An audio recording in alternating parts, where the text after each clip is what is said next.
Episode 51। नदियों और झीलों का शहर, जहां हर मोड़ पर एक नई कहानी करवट लेती थी। ऐसा ही एक दिन था जब जीवप्ती त्रिपाठी अपने दैनिक कर्म से मुक्त होकर कुंडलीदार नाले के पास एकांत में बैठ गया। उसका मन शांत था और वह अपनी साधना शुरू करने ही वाला था कि अचानक उसे कुछ याद आया। उसने अपने कपड़ों में हाथ डाला और टटोलकर एक बीज निकाला। ये वही बीज था जो उसने रक्त समूह की दुकान से अमृत रस पत्थर खरीदते समय मिला था। बीज के बारे में कहा गया था कि यह पृथ्वी श्रेणी की निम्न श्रेणी के 3 सूर्यफल का बीज है। जीवप्ती इसे उगाना चाहता था। भले ही उसे पता नहीं था कि इसे बढ़ने में कितने साल लगेंगे, लेकिन इसमें ज्यादा मेहनत नहीं लगती थी। और सबसे बड़ी बात, ये जगह अमृत रस से भरी हुई थी, जो इस फल के पेड़ को उगाने के लिए सबसे सही जगह थी। लेकिन जैसे ही उसने बीज बाहर निकाला, जीवप्ती को लगा कि कुछ गड़बड़ है। दिन में जब उसने इस बीज को देखा था, तब इसमें कोई खास बात नहीं थी। इसके अंदर बस थोड़ी सी अमृत रस था, जो न के बराबर था। लेकिन अब ये बीज लाल हो गया था, बिल्कुल माणिक की तरह पारदर्शी। जब उसने इसे अपने हाथ में पकड़ा, तो जीवप्ती को इसमें एक लयबद्ध हलचल महसूस हुई। यह ऐसा था जैसे किसी इंसान का दिल धड़क रहा हो, जीवन शक्ति से भरपूर। इसके अलावा इस समय बीज के अंदर का अमृत रस दिन की तुलना में कई गुना ज्यादा था। कुछ देर तक इसे घूरने के बाद जीवप्ती अचानक चौंका। उसे अचानक समझ में आया कि उसके शक्ति केंद्र से गायब हुई अमृत रस की बूंद कहाँ चली गई थी। ये साफ साफ इसी बीज ने सोख ली थी। नहीं तो एक साधारण से बीज में इतना जबरदस्त बदलाव कैसे आ सकता था। अमृत रस की एक बूंद बिना किसी बाहरी मदद के जीवप्ती को बनाने में कई दिन लग जाते थे। जीवप्ती लगभग उस बीज से अमृत रस को वापस लेने से खुद को रोक नहीं पाया। लेकिन फिर उसने ऐसा नहीं किया। इस बीज में इतना बड़ा बदलाव आया था, अगर इसे उगाया जाए तो जब यह फूल देगा और फल देगा तो कैसा दिखेगा। युवा जीवप्ती की जिज्ञासा और ज्ञान की प्यास बहुत ज्यादा थी। अमृत रस की कीमती बूंद के मुकाबले जीवप्ती ये देखना चाहता था कि बीज लगाने के बाद क्या होगा। थोड़ी देर सोचने के बाद जीवप्ती काम पर लग गया। सबसे पहले उसने पास की नर्म मिट्टी का एक टुकड़ा ढूंढा, सावधानी से मिट्टी खोदी और बीज बो दिया। फिर वह पानी लाने गया ताकि उसे सींच सके। ये सब करने के बाद जीवप्ती बैठ गया और सच्ची यांग गुप्त तकनीक का अभ्यास करने लगा। उसे नहीं पता था कि अमृत रस की एक बूंद का ये निवेश फायदेमंद होगा या नहीं। इतने दिनों की कड़ी मेहनत के बाद उसके अमृत रस को सोखने की गति जाहिर तौर पर तेज हो गई थी। एक रात की साधना के बाद उसकी नाड़ियों में अमृत रस फिर से भर गया था। जीवप्ती का अनुमान था कि 2-3 दिनों में वह अमृत रस की एक बूंद बना पाएगा। पहली बार के मुकाबले ये क्षमता कहीं ज्यादा थी। अगली सुबह जीवप्ती ने 1 घंटे तक संयमित कठोर शरीर तकनीक का अभ्यास किया। उसने एक भी दिन संयमित कठोर शरीर तकनीक का अभ्यास करना नहीं छोड़ा था। हर दिन उसे जो करना होता था वह था झाड़ू लगाना, फिर संयमित कठोर शरीर तकनीक का अभ्यास करना। इसके बाद वह किसी कनिष्ठ भाई को परेशान करके कुछ योगदान बिंदुओं कमाता था। बाकी समय वह बिना रुके साधना करता था। 1 घंटे बाद जीवप्ती ने अभ्यास खत्म कर लिया। अनजाने में उसकी नजर उस जगह पर पड़ी जहां उसने पिछली रात 3 सूर्यफल का बीज लगाया था। उसका चेहरा आश्चर्य से जम गया। नर्म जमीन पर 1 फुट लंबा एक नन्हा पौधा उगाया था। वह पौधा पतला था, जिस पर कुछ ताजी और कोमल पत्तियां थीं। छोटे तने पर गहरे लाल रंग की रेखाएं एक दूसरे में लिपटी हुई थीं। हालांकि वह पौधा छोटा था, लेकिन उसमें एक ऐसी जीवन शक्ति थी जिसे नजरअंदाज नहीं किया जा सकता था। वह दुनिया की बेड़ियों से आजाद होने के लिए संघर्ष कर रहा था और मजबूती से बढ़ रहा था। क्या ऐसा हो सकता है? जीवप्ती को लगा कि उसका दिमाग काम नहीं कर रहा है। 3 सूर्यफल का पेड़ सिर्फ एक रात में इतना बड़ा कैसे हो गया? कुछ देर के लिए तो जीवप्ती को यह भी लगा कि साधना करते समय वह समय का ध्यान नहीं रख पाया, जिससे कई दिन बीत गए। लेकिन जब उसने ध्यान से सोचा तो ऐसा नहीं था। उसके शरीर में सच्ची यांग जीवन शक्ति ज्यादा नहीं बढ़ी थी। ये साफ था कि सिर्फ एक ही रात हुई थी। क्या ये सब अमृत रस की उस बूंद का नतीजा था जो बीज में चली गई थी? ये नामुमकिन नहीं था। जीवप्ती को जो ज्ञान मिला था उसमें सिर्फ ये कहा गया था कि अमृत रस के अनगिनत उपयोग हैं, लेकिन यह नहीं कहा गया था कि इसका इस्तेमाल सिर्फ युद्ध में ही किया जा सकता है। अगर अमृत रस की वजह से ही बीज में बदलाव आया था, तो वह अपने सामने के दृश्य को समझा सकता था। यह एक रात में 1 फुट बढ़ गया। क्या ऐसा हो सकता है कि कुछ दिनों में ये खिले और फल दे? ये सोचकर जीवप्ती का दिल खुशी से उछल पड़ा। 3 सूर्यफल पृथ्वी श्रेणी की निम्न श्रेणी का आत्मा फल था। इसके अंदर की जीवन शक्ति उसकी सच्ची यांग रणनीति के लिए एक बेहतरीन पूरक थी। एक फल यकीनन कई दिनों की साधना के बराबर था। ये सोचकर जीवप्ती को लगा कि उसका निवेश बहुत समझदारी भरा था। अब उसे बस ये देखना था कि इस फल के पेड़ को फूलने और फल देने में कितने दिन लगेंगे। ये जगह कुंडलीदार नाले के पास थी, तो यहाँ आमतौर पर कोई नहीं आता था। जीवप्ती यहाँ कई दिनों से साधना कर रहा था और 11वें एल्डर से मिलने के अलावा उसने किसी और को नहीं देखा था, इसलिए उसे इस बात की चिंता नहीं थी कि इस फल के पेड़ का पता चल जाएगा। लकड़ी के घर में लौटकर जीवप्ती आज का काम खत्म करना चाहता था। लेकिन बहुत देर तक ढूंढने के बाद भी उसे झाड़ू नहीं मिली, तो वह थोड़ा हैरान हो गया। थोड़ी देर इंतजार करने के बाद एक ऊंचे आसमान के मंडप का शिष्य आया, जिसके सिर पर पसीना था और हाथ में जीवप्ती की झाड़ू थी। जीवप्ती इस आदमी को जानता था। वह नीलेश के समूह में से एक था और उसकी शक्ति सिर्फ संयमित कठोर शरीर के 5वें चरण पर थी। उसका नाम रमेश कुमार पाल था। जीवप्ती को वहां खड़ा देखकर वह जल्दी से आगे बढ़ा। भाई जीवप्ती, आप वापस आ गए? हाँ भाई रमेश, कहाँ गए थे? मेरी झाड़ू क्यों ले गए? वह मुस्कुराया और कहा, मैं आपकी झाड़ू लगाने में मदद करने जा रहा हूँ। बड़े भाई, आपको भविष्य में इन छोटे मोटे कामों की चिंता नहीं करनी चाहिए। हर दिन हम कनिष्ठ भाइयों में से कोई एक आएगा और आपका ये काम खत्म करने में मदद करेगा। आपको बस साधना पर ध्यान देना है। ये सही नहीं है। जीवप्ती ने ये सुना और जल्दी से अपना हाथ हिलाया। हालांकि झाड़ू लगाना कोई भारी काम नहीं था, लेकिन इसमें काफी मेहनत लगती थी। अगर वह ऊंचे आसमान के मंडप में नहीं रहना चाहता, तो वह पहले ही इस काम से इस्तीफा दे चुका होता। लेकिन एक परीक्षण शिष्य के तौर पर अगर वह कुछ काम नहीं लेता तो वह ऊंचे आसमान के मंडप में नहीं रह पाता। उसने कहा, भाई, हम भाइयों को एक दूसरे की मदद करनी चाहिए। पिछली बार अगर आपने राजकुमार राणा को सबक न सिखाया होता तो हम कनिष्ठ भाई अपना गुस्सा नहीं निकाल पाते। इसके अलावा हमारे पास बहुत से लोग हैं, तो हर दिन एक आदमी आएगा और अपनी बारी लेगा। हर आदमी को महीने में सिर्फ 2-3 बार झाड़ू लगानी होगी। भाई, आपको हर दिन जल्दी उठकर अपना समय बर्बाद करने की जरूरत नहीं है। भाई, मना मत कीजिए। अगर आप हम कनिष्ठ भाइयों की इज्जत करते हैं तो हमें आपकी मदद करने दें। अगर आप हमें नीचा समझते हैं तो फिर भूल जाए। जब बात यहाँ तक आ गई थी तो जीवप्ती क्या कर सकता था। उसने जल्दी से कहा, तो मुझे आप कनिष्ठ भाइयों को परेशान करना पड़ेगा। भाई रमेश, कृपया अंदर आइए और एक गिलास पानी पीजिए। नहीं, युवा स्वामी पटेल ने सख्त आदेश दिया है। सभी को कड़ी मेहनत करनी होगी। अगर कोई आलस करने की हिम्मत करता है तो वह अब भाई नहीं रहा। मैं जा रहा हूँ, भाई, आपको भी कड़ी मेहनत करनी होगी। ये कहकर उसने झाड़ू नीचे रखी और तेजी से चला गया। उसकी पीठ को देखकर जीवप्ती का दिल गर्म हो गया। उस दिन नीलेश को बचाना सही फैसला था। ये व्यक्ति एक सच्चा खलनायक था। अगर आप उसका सम्मान करते हैं तो वह आपको 10 गुना सम्मान लौटाएगा। ऐसा लगता है कि भविष्य में उसे झाड़ू लगाने में समय बर्बाद करने की चिंता नहीं करनी पड़ेगी। खुश होकर जीवप्ती बाहर निकला और लापरवाही से ऊंचे आसमान के मंडप के एक शिष्य को पकड़ लिया जो शायद संयमित कठोर शरीर के 7वें या 8वें चरण में था। उसने हाथ जोड़कर कहा, कनिष्ठ भाई, कृपया मुझे ज्ञान दें। उस आदमी का चेहरा तुरंत कड़वा हो गया। भाई जीवप्ती, इतने सारे लोगों में से आपने मुझे ही क्यों चुना। इस दौरान जीवप्ती हर दिन एक व्यक्ति को चुनौती दे रहा था और अपना नाम बना चुका था। अब ऊंचे आसमान के मंडप के सभी शिष्य जो संयमित कठोर शरीर चरण में थे, जब भी जीवप्ती को देखते तो थोड़ा डर जाते थे। वह मुक्केबाज नहीं था जो हर लड़ाई हार जाता था।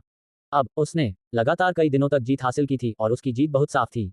एपिसोड 52। अपने छोटे भाई का उदास चेहरा देखकर जीवप्ती त्रिपाठी मुस्कुराए और बोले, इतने घबराओ मत, मुझे बस कुछ योगदान बिंदु कमाने हैं। चिंता मत करो, मैं बहुत धीरे से करूंगा, मैं गारंटी देता हूं कि तुम्हें कोई डर नहीं होगा।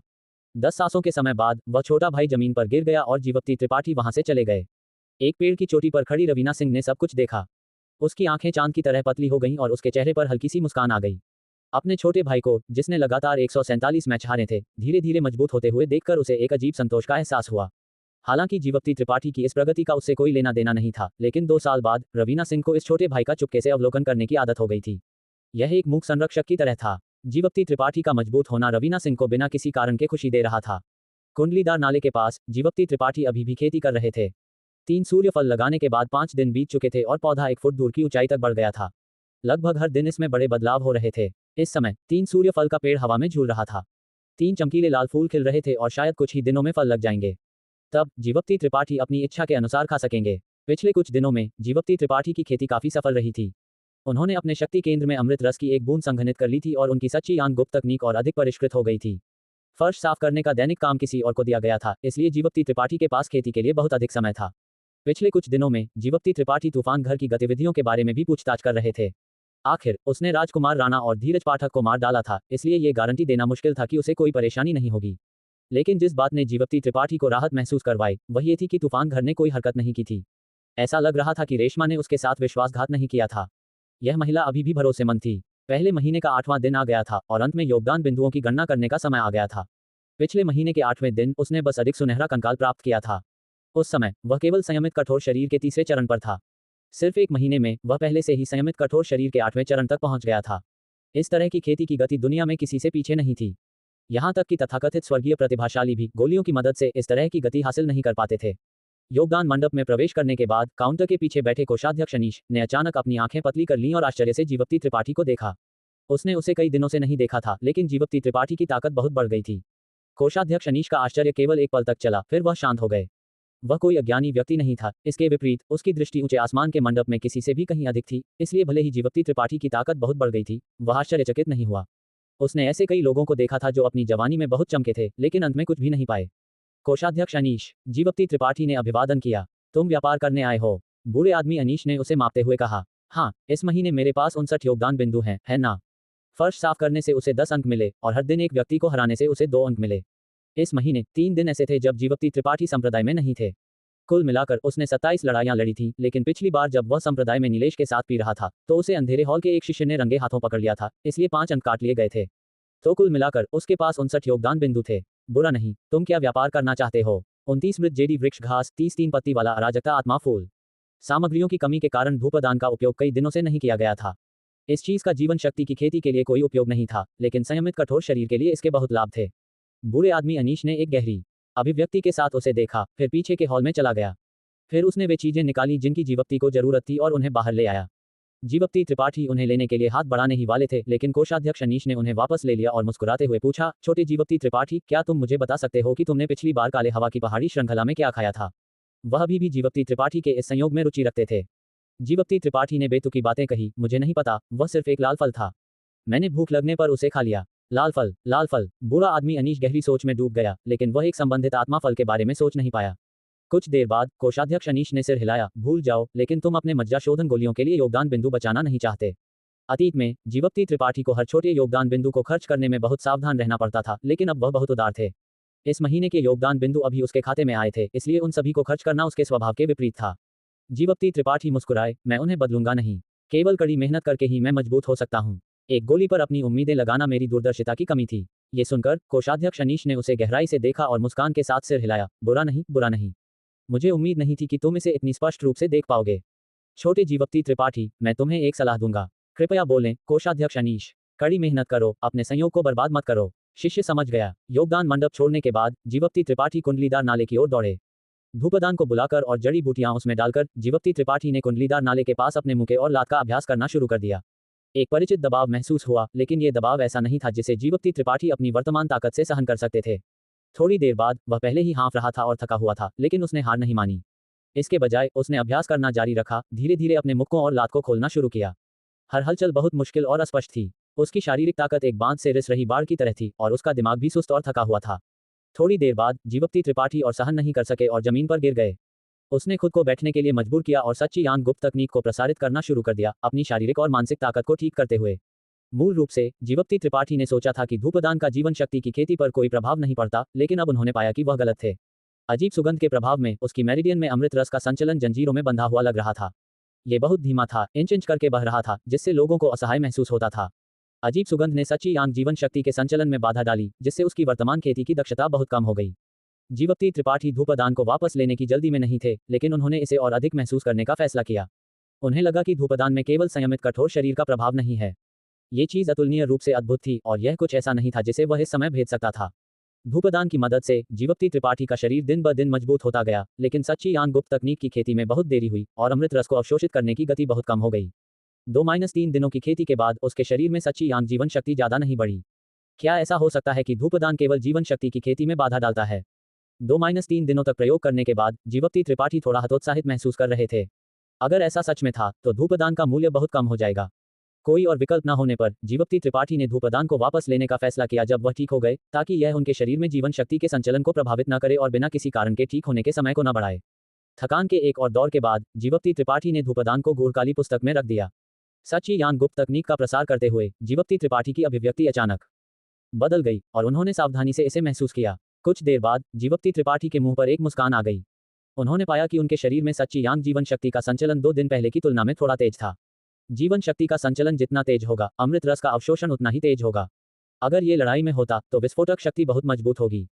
तो यह ऐसा था। धूपदान का अस्तित्व न केवल उसने उसकी जीवन शक्ति की खेती में बाधा नहीं डाली, बल्कि वास्तव में उसे बहुत लाभ दिया। उसके शरीर में जीवन शक्ति अजीब सुगंध द्वारा लाए गए दबाव के अनुकूल हो गई थी, और अजीब सुगंध के बिना ये स्वाभाविक रूप से पहले से तेज गति से प्रसारित होगी। यह एक ऐसे व्यक्ति की तरह था जो 3000 जिन पत्थर ले जाने के लिए अनुकूलित हो गया था और अचानक 3000 जिन पत्थर को 300 जिन पत्थर में बदल दिया, तो वह निश्चित रूप से उड़ने की तरह तेज चल पाएगा। ये वही सिद्धांत था। इसे महसूस करते हुए जीवप्ती त्रिपाठी मुस्कुराए। शायद कम समय में धूपदान केवल सच्ची यांग गुप्त तकनीक की खेती में बाधा डालेगा, लेकिन लंबे समय में यह बाधा उसे महान लाभ और लाभ दिला सकती है। यह एक ऐसा व्यवसाय था जिसमें निवेश करना उचित था। एपिसोड 53। एक दिन ऊंचे आसमान के मंडप में जीवप्ती त्रिपाठी का हृदय प्रसन्नता से भर उठा। उसने 10 दिन पहले 3 सूर्य फल के जो बीज रोपे थे, उन पर अब 3 लाल लाल फल लग चुके थे। ये फल इतने चमकीले और आकर्षक थे कि उन्हें देखकर ही मन मोह लिया जाए। इन फलों से अमृत रस की एक तीव्र और समृद्ध ऊर्जा निकल रही थी, जिसे जीवप्ती स्पष्ट रूप से महसूस कर पा रहा था। केवल 10 दिनों में ये निम्न श्रेणी का पृथ्वी स्तर का जादुई फल एक बीज से पूरी तरह से पके हुए फल में बदल गया था। ये सब उस एक बूंद अमृत रस का ही कमाल था, जिसने इसके विकास की गति को कई गुना बढ़ा दिया था। जीवप्ती ने बड़ी सावधानी से उन तीनों फलों को तोड़ा और अपनी हथेली में रखकर कुछ देर उनसे खेला। वह उन्हें जितना देखता उतना ही उसे वे पसंद आते, लेकिन पसंद आने से क्या होता, उनका असली महत्व तो उन्हें खाने के बाद ही था। बिना एक पल की देरी किए जीवप्ती पालथी मारकर बैठ गया और एक फल को अपने मुंह में डाल लिया। फल का मीठा और गर्म रस उसकी जीभ पर फैल गया और उसके मुंह में एक भीनी भीनी सुगंध भर गई। जैसे ही जादुई फल उसके पेट में गया, सच्ची यांग गुप्त तकनीक खुद ब खुद सक्रिय हो गई। उसके पेट में जैसे आग लग गई हो, लेकिन जीवप्ती के लिए, जो इस तकनीक का अभ्यास कर रहा था, ये तापमान सबसे सुखद था। यह उसे बिल्कुल भी असहज नहीं कर रहा था। निम्न श्रेणी के पृथ्वी स्तर के जादुई फल में मौजूद जीवन शक्ति तुरंत उसकी नसों में बहने लगी। उसकी नसें तुरंत भर गईं और एक हल्की टपकने की आवाज के साथ अमृत रस की एक बूंद चुपचाप बन गई। कुछ ही क्षणों बाद एक और टपकने की आवाज सुनाई दी। 3 बूंदें बनने के बाद ही निम्न श्रेणी के पृथ्वी स्तर के जादुई फल का औषधीय प्रभाव पूरी तरह से समाप्त हुआ। अब जीवप्ती के शक्ति केंद्र में अमृत रस की 4 बूंदें थीं। 3 अभी अभी बनी थीं और एक वह थी जिसे जीवप्ती ने 10 दिनों की साधना से जमा किया था। अगरबत्ती के धुएं से अभ्यास में बाधा आई थी, जिससे उसकी 10 दिनों की साधना का परिणाम थोड़ा कम मिला, लेकिन जीवप्ती को इसकी परवाह नहीं थी। उसकी आंखें भविष्य पर थीं, वह सामने के छोटे से लाभ की क्यों चिंता करता। इसके अलावा जीवप्ती को एक हल्की सी पूर्व धारणा भी थी कि अगर वह बाकी के 2 फल भी खा ले, तो वह शायद संयमित कठोर शरीर के 9वें चरण में पहुंच जाएगा और प्रारंभिक तत्व के चरण की दहलीज को छू लेगा। इस विचार के साथ जीवप्ती ने बिना किसी हिचकिचाहट के बाकी के दोनों फल भी मुंह में डाल लिए। अमृत रस उसके पेट में घुल गया और एक प्रचंड ज्वलनशील शक्ति उसकी नसों में जलने लगी। जीवप्ती की त्वचा अचानक लाल हो गई। सच्ची यान गुप्त तकनीक तेजी से घूमने लगी और टपकने की आवाज के साथ शक्ति केंद्र में अमृत रस की मात्रा बूंद बूंद करके बढ़ने लगी। कुंडलीदार नाले से बहने वाला अमृत रस उसकी त्वचा के छिद्रों के माध्यम से उसके शरीर में रिसने लगा, जिससे आंतरिक और बाहरी दोनों तरह से उसे मदद मिल रही थी। उसके शरीर में जीवन शक्ति की ऊर्जा का कंपन तेज और तेज होता जा रहा था। अगर कोई जानकार व्यक्ति जीवप्ती को इस समय देखता तो वह हैरान रह जाता। संयमित कठोर शरीर के किसी भी साधक के शरीर में इतनी घनी जीवन शक्ति कभी नहीं देखी गई थी। संयमित कठोर शरीर के क्षेत्र के एक साधक की नसें संकरी और शक्ति केंद्र की क्षमता कम होती है। वे इतनी भारी मात्रा में जीवन शक्ति को सहन नहीं कर सकते। इस जीवन शक्ति का कंपन ही एक प्रारंभिक तत्व के चरण के साधक से मेल खाने के लिए काफी था, लेकिन जीवप्ती अभी भी संयमित कठोर शरीर के 8वें चरण में था। इस समय जीवप्ती ने एक दबाव भी महसूस किया। यह दबाव अवर्णनीय था, जैसे कि यह आकाश और पृथ्वी के बीच मौजूद हो। यह उसके शरीर पर एक बेड़ी की तरह था और जब तक वह इस बेड़ी को तोड़ नहीं देता, तब तक वह अगले स्तर पर नहीं जा सकता था। ज्वलंत सच्ची यान गुप्त तकनीक घूमने लगी, इस अदृश्य बेड़ी को जला रही थी। जैसे जैसे समय बीतता गया, जीवप्ती ने महसूस किया कि यह बाधा धीरे धीरे पतली और पतली होती जा रही है। सफलता आसन थी। जीवप्ती का मन स्पष्ट था और सच्ची यान गुप्त तकनीक और भी तेजी से घूमने लगी। एक धमाके के साथ ऐसा लगा जैसे वह एक बेड़ी से मुक्त हो गया हो। उसका पूरा शरीर हल्का महसूस हुआ और सारा दबाव और असुविधा गायब हो गई। जीवप्ती को बस ताजगी महसूस हुई। संयमित कठोर शरीर का 9वां चरण। वह प्रारंभिक तत्व के चरण की दहलीज के ठीक बाहर खड़ा था। भले ही उसने सफलता प्राप्त कर ली थी, लेकिन पहले की भावना अभी गायब नहीं हुई थी। जीवप्ती अपनी इच्छा के अनुसार चला और शक्ति केंद्र में जमा अमृत रस की 10 बूंदें घूमने लगीं और सभी दिशाओं में फैल गईं। जीवप्ती के 5 अंगों, 6 हाथों, रक्त और नसों में प्रवेश कर गईं। अमृत रस में मौजूद अमृत रस की गर्मी घुल गई, उसके शरीर में मौजूद अशुद्धियों को जलाकर और उसके 5 अंगों, 6 हाथों और नसों को मजबूत कर रही थी। कठोर स्टील को आकार देने के लिए हजारों बार तपाया जाना पड़ता है, और क्या मानव शरीर भी ऐसा ही नहीं था। इसलिए जब भी कोई साधक एक महान क्षेत्र में सफलता प्राप्त करता, तो वे अपने शरीर को मजबूत करने के लिए आकाश और पृथ्वी की ऊर्जा का उपयोग करते और इस तरह उनकी ताकत तेजी से बढ़ती थी।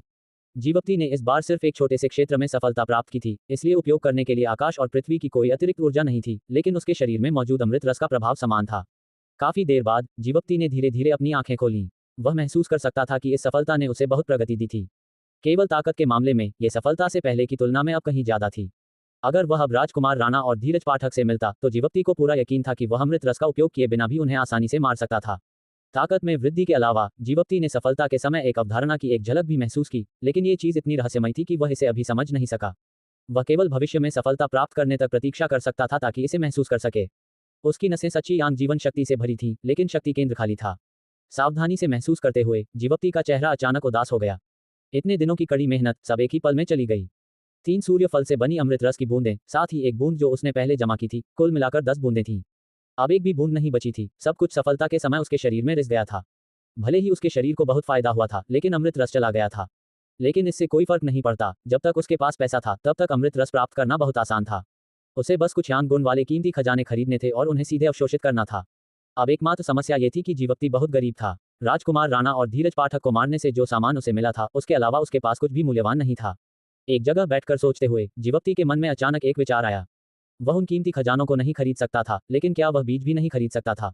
3 सूर्य फल के पेड़ की सफलता उसके सामने थी। असाधारण अमृत रस के साथ, जब तक उसके पास सही बीज थे, वह आसानी से जादुई फल प्राप्त कर सकता था। लेकिन बीज वास्तव में दुर्लभ थे। उस दिन काले हवा के व्यापार में जीवप्ती ने लंबे समय तक घूमा था, लेकिन उसने किसी को भी बीज बेचते हुए नहीं देखा था। यह समझना मुश्किल नहीं था। जादुई घास और जादुई पेड़ के बीज लगाने के लिए किसी को न केवल एक उपयुक्त वातावरण खोजने की जरूरत थी, बल्कि उन्हें सावधानी से देखभाल भी करनी थी और उन्हें फलने में कई साल लगते थे। ऐसा कौन करना चाहेगा? अगर किसी के पास समय और ऊर्जा है, तो खेती करना बेहतर होगा। अगर कोई खरीदना नहीं चाहता, तो कोई बेचेगा भी नहीं। अगर मांग है, तो एक बाजार भी होगा। जीवप्ती ने कहा कि वह खरीदना चाहता था और वह बहुत कुछ खरीदना चाहता था। मन बनाकर जीवप्ती ऊंचे आसमान के मंडप से बाहर निकला और काले हवा के व्यापार की ओर चल पड़ा। भले ही यह उसकी दूसरी बार यहां आने की थी, लेकिन जीवप्ती उस जगह से बहुत परिचित लग रहा था। आधे महीने से भी ज्यादा समय के बाद काले हवा का व्यापार बाजार हमेशा की तरह गुलजार था। साधक नदी पार करने वाली मछलियों की तरह आ जा रहे थे, अनगिनत। स्टॉलों पर दुर्लभ खजानों की एक चकाचौंध भरी सरनी भरी हुई थी, जिससे आंखों को आराम नहीं मिल रहा था। जीवन स्टॉलों के चारों ओर घूमते हुए उसे कोई भी बीज बेचता हुआ नहीं मिला। मानसिक रूप से तैयार जीवप्ती निराश नहीं था। अपनी याददाश्त के अनुसार वह रक्त समूह के स्टॉल पर गया। वह देखना चाहता था कि क्या उस आदमी के पास कोई अतिरिक्त बीज थे। एपिसोड 54। एक मनमौजी मुलाकात। जीवप्ती त्रिपाठी, एक साधक, काले हवा की पहाड़ी श्रृंखला की बाजार में अपनी जरूरी चीजें ढूंढ रहे थे। उनका मन बेचैन था क्योंकि उन्हें पता था कि वह जो खोज रहे हैं वह आसानी से नहीं मिलेगा। तभी उनकी नजर एक परिचित चेहरे पर पड़ी। यह अनूप सिंह थे, जो पास ही में एक छोटी सी दुकान लगाकर बैठे थे। अनूप के चेहरे पर वही पुरानी खिलखिलाती हुई मुस्कान थी, लेकिन इस बार उनकी आभा पहले से कहीं ज्यादा मजबूत लग रही थी। अरे भाई, तुम यहाँ क्या कर रहे हो? जीवप्ती ने उत्सुकता से पूछा। अनूप ने बताया कि उन्होंने हाल ही में एक नया स्तर पार किया है और युवा स्वामी पटेल के कहने पर अपने नए संयमित कठोर शरीर स्तर को स्थिर करने के लिए यहाँ आए हैं। यहाँ आने का एक और फायदा है, अनूप ने कहा, अगर किसी भाई को अभ्यास के लिए कुछ चाहिए तो वह मुझसे ले सकता है। जीवप्ती को देखकर अनूप की जिज्ञासा जाग उठी। उन्होंने पूछा, तुम यहाँ क्या कर रहे हो भाई? जीवप्ती ने अपनी तलाश के बारे में बताया कि उन्हें अमृत रस पत्थर के बीज चाहिए। अनूप ने अपना सिर हिलाते हुए कहा कि उनके पास तो ये बीज नहीं है। अनूप को पता था कि बाजार में इस तरह के बीज बहुत कम मिलते हैं। तभी अनूप को एक विचार आया। उसने कहा, मैं तुम्हारी मदद कर सकता हूँ। मैं यहाँ कुछ दिनों के लिए रहूंगा। मैं एक तख्ती लगा दूंगा जिस पर तुम्हारी जरूरत लिखी होगी। हो सकता है कोई इसे पढ़कर तुम्हारी मदद कर सके। जीवप्ती ने सहमति दी और अनूप को धन्यवाद दिया। अनूप ने एक तख्ती पर कुछ शब्द लिखे और उसे अपनी दुकान के पास रख दिया। कुछ देर बातचीत करने के बाद जीवप्ती को पता चला कि पिछली बार सुमित पटेल और उनके साथियों को बहुत बड़ा झटका लगा था, लेकिन सुमित्रा के कठोर शब्दों ने इन मनमौजी लड़कों को बदल दिया था। उन्होंने दिन रात अभ्यास किया और आखिरकार अपने प्रारंभिक तत्व क्षेत्र को पार कर लिया था। अनूप से विदा लेकर जीवप्ती उस दुकान की ओर बढ़े जहां से उन्होंने अमृत रस पत्थर खरीदा था। वहां जाकर उन्होंने उस दुकानदार को देखा तो उनके चेहरे पर सुकून की एक लहर दौड़ गई। वह डर रहे थे कि कहीं वह दुकानदार यहां से चला न गया हो। दुकानदार ने जीवप्ती को देखते ही पहचान लिया। वह जानता था कि जीवप्ती और रेशमा कुछ समय पहले यहां आए थे। दुकानदार ने बड़े सम्मान से जीवप्ती से बात की और पूछा कि वह इस बार क्या खरीदना चाहते हैं। जीवप्ती ने बिना कुछ छुपाए पूछा, क्या आपके पास अभी भी 3 सूर्य फल के बीज हैं जो आपने मुझे पिछली बार दिए थे? दुकानदार ने अपना सिर हिलाया। उसने कहा, नहीं, वे मेरे पास जितने थे मैंने सब आपको दे दिए। जीवप्ती को बहुत निराशा हुई। वह निराश होकर वहां से जाने लगे, तभी दुकानदार ने उन्हें आवाज दी। रुको भाई, दुकानदार ने कहा, मेरे पास 1 और 3 सूर्य फल का बीज है, लेकिन वह अभी मेरे पास नहीं है। वे बीज कुछ लोगों ने ले लिए थे जो अभी मेरे समूह के रघुनाथ परिवार की चावल दुकान में काम कर रहे हैं। वे अभी एक जगह अमृत रस पत्थर और दूसरे खनिज की खुदाई कर रहे हैं। वे जल्दी वापस नहीं आएंगे। अगर तुम उन्हें ढूंढना चाहते हो तो तुम्हें 1-2 महीने तक इंतजार करना पड़ेगा। जीवप्ती परेशान हो गए। 1-2 महीने का इंतजार बहुत लंबा था। उन्होंने दुकानदार से पूछा, क्या उन्हें ढूंढने का कोई और तरीका है? मैं बस उनसे बीज खरीदना चाहता हूँ। दुकानदार ने कहा कि उनके पास तो ऐसा कोई तरीका नहीं था क्योंकि वह केवल एक सामान्य सदस्य थे। लेकिन अचानक उसके चेहरे पर एक शरारती मुस्कान आ गई और उसने कहा, एक इंसान है जो तुम्हारी मदद कर सकता है। जीवप्ती ने उत्सुकता से पूछा, वह कौन है? दुकानदार ने आंख मारते हुए कहा, हमारी छोटी मालकिन। अगर वह तुम्हारे साथ जाए तो तुम्हें कोई नहीं रोकेगा। जीवप्ती का चेहरा अचानक अजीब हो गया। उसने कहा, मेरा और तुम्हारी छोटी मालकिन का रिश्ता इतना अच्छा नहीं है। दुकानदार ने हाँ में सिर हिलाया, लेकिन उसका चेहरा कह रहा था कि वह जीवप्ती पर बिल्कुल भरोसा नहीं कर रहा था। उसने एक लकड़ी के घर की ओर इशारा करते हुए कहा, आज इत्तेफाक से छोटी मालकिन यहाँ बाजार में आई हैं और वहीं आराम कर आ रही हैं। अगर तुम्हें जल्दी है तो तुम उनसे मिल सकते हो। जीवप्ती हिचकिचा रहे थे। उनका और रेशमा का रिश्ता बहुत अच्छा नहीं था। उन्होंने रेशमा को बुरी तरह से नाराज कर दिया था और अब उनसे मदद मांगना बहुत मुश्किल था। लेकिन जीवप्ती ने हिम्मत जुटाकर बाजार में बीज ढूंढने की कोशिश की, लेकिन उन्हें कोई भी अमृत रस पत्थर के बीज नहीं मिले। हार मानकर उन्होंने अपने दांत पीसे। उन्होंने सोचा, जाने दो, मान सम्मान गया तो गया। वैसे भी मैंने कुछ गलत नहीं किया है, फिर मैं क्यों डरूं? जीवप्ती उस लकड़ी के घर के पास पहुंचे जहां दुकानदार ने उन्हें बताया था। वे दरवाजे के सामने खड़े हो गए, लेकिन उन्हें कुछ समझ नहीं आ रहा था कि वे क्या करें। तभी अंदर से एक प्यारी सी आवाज आई, बाहर कौन है? वह आवाज रेशमा की थी, लेकिन अजीब सी भी थी। जब जीवप्ती इतनी दूर आ ही गए थे तो अब वापस जाने का कोई मतलब नहीं था। उन्होंने तुरंत कहा, कुमारी रेशमा, मैं जीवप्ती त्रिपाठी हूँ। मैं आपसे मिलना चाहता हूँ। जीवप्ती की उम्मीदों के उलट अंदर 2 महिलाएं बैठी थीं। दोनों बिल्कुल एक जैसी दिख रही थीं, जैसे एक दूसरे की परछाई हों। जीवप्ती की आवाज सुनकर दोनों में से एक महिला की आंखों में हैरानी चमक उठी। उसने दूसरी महिला की ओर मुड़कर पूछा, छोटी बहन, क्या ये वही जीवप्ती त्रिपाठी है जिसके बारे में तुम बात कर रही थी? दूसरी महिला रेशमा थी। उसने सिर हिलाकर कहा, हाँ, लेकिन यह मुझे क्यों ढूंढ रहा है? रेशमा को लगा था कि अब वे दोनों कभी नहीं मिलेंगे। तभी दूसरी महिला ने मजाक में कहा, लगता है कि वह इतना भी नहीं बदल पाया, जैसा कि तुम कहती थी कि उसे खूबसूरती से कोई लेना देना नहीं है। कुछ पुरुष ऐसे होते हैं जो पहले सीधे साधे होने का नाटक करते हैं, लेकिन फिर छोटी सी लड़की को अपने जाल में फंसा लेते हैं और फिर उसके दिल और आत्मा को कैद कर लेते हैं और उसे हमेशा के लिए बर्बाद कर देते हैं। रेशमा का चेहरा लाल हो गया। उसने गुस्से में कहा, दीदी, वह ऐसा नहीं है जैसा आप सोच रही हैं। रागिनी हंसने लगी, अगर वह ऐसा नहीं है तो इतने दिनों बाद वह तुम्हें क्यों ढूंढ रहा है? उसे पता है कि तुम उसे भूली नहीं हो। इस बार वह अपना असली दांव खेलने आया है। रेशमा ने गुस्से से कहा, दीदी तुम हमेशा लोगों के बारे में गलत सोचती हो। अगर वह सच में वैसा इंसान होता तो रेशमा को लगता था कि वह उस दिन झील के किनारे उसकी पवित्रता को छीन लेता। कोई भी पुरुष ऐसे प्रलोभन को नहीं रोक सकता था। एपिसोड 55। नदियों और झीलों के शहर में एक अजीब सा सन्नाटा पसरा हुआ था। जीवप्ती त्रिपाठी दरवाजे के बाहर बड़ी देर से इंतजार कर रहे थे, लेकिन रेशमा ने दरवाजा नहीं खोला। उन्हें लगा कि शायद उस दिन की बातों से वह बहुत नाराज हो गई है। अगर कोई भी स्त्री होती तो शायद वह भी इतनी आसानी से शांत न हो पाती। जीवप्ती ने एक आह भरी। वह जानता था कि रेशमा का दरवाजा न खोलना स्वाभाविक था। वह केवल एक बार कोशिश करने आया था और अब जब वह मान गई है तो उसे जबरदस्ती नहीं करनी चाहिए। लेकिन तभी अंदर से रेशमा की आवाज आई, अंदर आ जाओ। जीवप्ती त्रिपाठी चौंक गए। एक पल के लिए वह झिझके, फिर दरवाजा खोलकर अंदर चले गए। जैसे ही उन्होंने दरवाजा बंद किया, बाहर का सारा शोरगुल अचानक गायब हो गया और चारों ओर एक शांति छा गई। जीवप्ती ने चारों ओर देखा तो पाया कि यह कमरा सुमित्रा के कमरे जितना ही था, लेकिन यहाँ की सजावट कहीं ज्यादा अच्छी थी।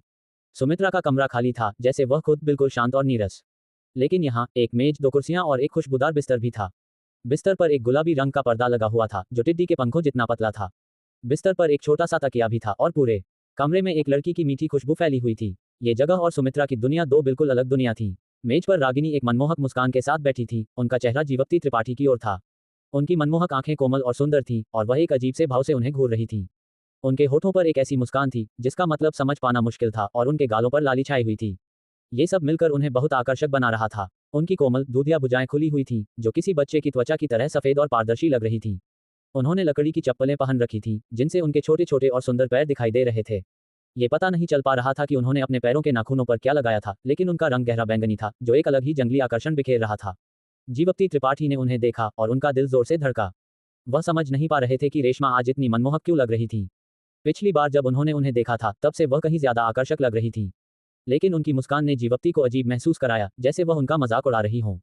इस समय रागिनी के छोटे और पतले हाथ में एक गोल सा कपड़ा का पंखा था, जिसे वह बड़े ही नाजुक तरीके से हिला रही थी। उनकी सुंदर बालों की लंटें हवा में उड़ रही थीं, जिससे उनके व्यक्तित्व में आलस और बड़प्पन का एहसास हो रहा था। पंखा पर एक राजसी महिला का चित्र बना हुआ था, जिसका शरीर बहुत ही आकर्षक और भरा हुआ था। उसकी मुद्रा बहुत ही मोहक थी। अगर उसके कपड़े थोड़े कम होते तो वह एक पूरा सेट बन जाता। जीवप्ती ने एक नज़र उस पर डाली और सोचा कि यह महिला कितनी साहसी है। अगर कोई और महिला होती तो शायद शर्म से मर जाती, लेकिन वह इसे खुलेआम हवा कर रही थी। वह वाकई कोई साधारण इंसान नहीं थी। लेकिन आधे महीने में रेशमा इतनी बदल कैसे गईं? हालांकि वह लगातार उन्हें घूर रही थी, जीवप्ती को जरा भी डर महसूस नहीं हुआ। वह उनकी ओर बढ़ते रहे और उनकी आंखें बिना पलक झपकाए उनसे मिली रहीं। उस दिन उन्होंने रेशमा को एक शर्मनाक स्थिति में देखा था, जो उनके लिए एक रहस्य था। अब जब वह उनके सामने थे तो जीवप्ती त्रिपाठी डरपोक कैसे हो सकते थे? जीवप्ती की इस तरह की घूरने से रागिनी, जो रेशमा होने का नाटक कर रही थी, थोड़ी असहज हो गईं। उन्होंने सोचा कि यह व्यक्ति कितना बहादुर है। कौन इस तरह से किसी खूबसूरत महिला को देखता है? वह अपनी आंखें भी नहीं हटा रहे थे, उन्हें शायद स्थिति की समझ नहीं थी। लेकिन उनकी आंखें बहुत साफ थीं, उनमें जरा भी कोई गलत इरादा नहीं दिख रहा था। मेज पर पहुंचकर जीवप्ती त्रिपाठी ने मुट्ठी बांधकर कहा, मीएर, आपको 10 दिन बाद देखने से आप और भी ज्यादा आकर्षक हो गई हैं। ये सुनकर रागिनी खिलखिलाकर हंस पड़ी और बोली, तुम चापलूसी भी जानते हो। रेशमा ने जीवप्ती त्रिपाठी के बारे में सब कुछ अपनी बहन रागिनी को बता दिया था, इसलिए वह जानती थी कि कैसे जवाब देना है और उन्हें डर नहीं था कि वह पकड़ी जाएंगी। जीवप्ती त्रिपाठी मुस्कुराए और बोले, मैं बस सच कह रहा हूँ। ऐसा कहते हुए वह उनके सामने बैठ गए। उनका दिल थोड़ा हल्का हुआ। ऐसा लगा कि यह महिला उनसे नाराज नहीं थी। इससे सब कुछ बहुत आसान हो गया। मीएर, इस बार मैं आया हूँ। जीवप्ती ने सीधे सीधे अपना उद्देश्य बताना चाहा। इस तरह वह ज्यादा ईमानदार लगेंगे। इस बारे में बाद में बात करते हैं। रागिनी ने अपना पंखा नीचे रखा। वह खड़ी हो गई और मेज पर रखी चाय की केतली उठा ली। जीवप्ती के पास आकर उन्होंने उनके लिए एक कप चाय डाली और बोली, बाहर बहुत गर्मी है। गला तर करने के लिए कुछ चाय पी लो। उसके बाद बात करने के लिए बहुत समय होगा। हाँ, ठीक है। जीवप्ती त्रिपाठी ने सिर हिलाया। दूसरे के प्यार भरे व्यवहार का आनंद लेते हुए उन्होंने चाय का कप उठाया और एक घूंट लिया। अचानक उनका भाव थोड़ा अजीब हो गया। रागिनी अपनी सीट पर वापस बैठ गईं और दोनों हाथों से अपने गालों को थामकर उन्हें शांति से देखने लगीं और पूछा, छोटे भाई जीवप्ती, तुम्हें ये चाय कैसी लगी? जीवप्ती त्रिपाठी का दिमाग कहीं और था। उन्होंने अपनी आंखें उठाईं और रागिनी की ओर देखते हुए कहा, इस चाय की पत्तियां हथेली की तरह सपाट, पतली और सीधी हैं। इसका रंग जैद की बूंद की तरह है और पत्तियों के नीचे फूल घने हैं।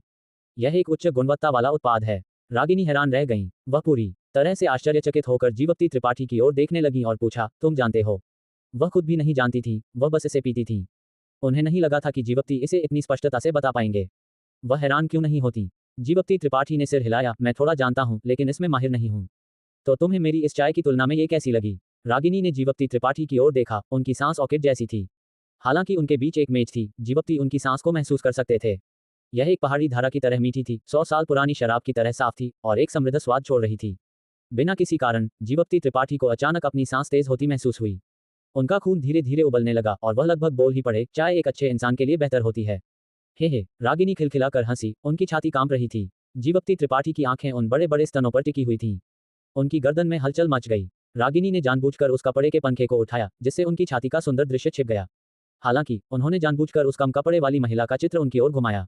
जीवप्ती त्रिपाठी का चेहरा अचानक लाल हो गया। एपिसोड 56। ये दृश्य देखकर कैद में बंद रागिनी तुरंत चिल्लाई, बड़ी बहन तुम बेशर्म हो।